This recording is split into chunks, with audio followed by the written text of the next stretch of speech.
Now, you might not use this little function that often in real life, but behind the scenes, it's everywhere.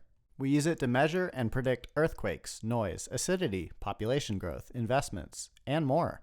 I know you probably didn't pay that much attention to logs in algebra, but understanding what they do can help you navigate many businesses in basically any field of science. And if you give me a few minutes, I'll explain why they're so useful. In one sentence, they're useful for manipulating scales so that things make more sense. I'll use social gatherings as an example.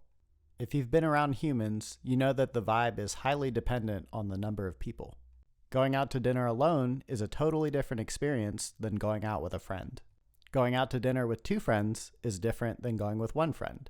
However, as you add people, it becomes harder to notice differences. Going to a concert with 17,000 people doesn't feel that much different than a concert with 20,000 people. Thus, differentiating between one-person and two-person events makes sense.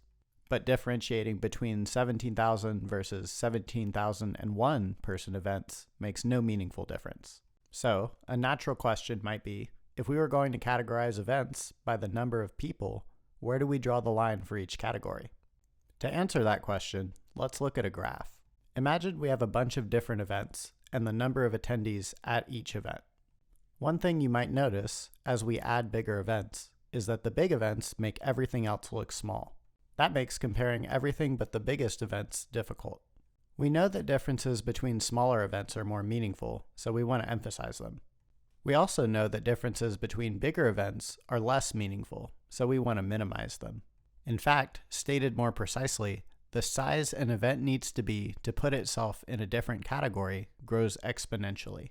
So visually, that means we want to unexponent or flatten the graph to be something like this. And how might we do that?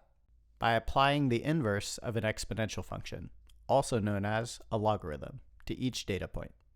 And now everything can comfortably exist on the same graph.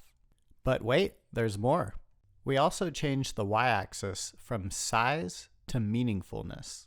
For example, the difference between a one-person event and a two-person event is about as meaningful of a difference between a 17,000 person event and a 34,000 person event.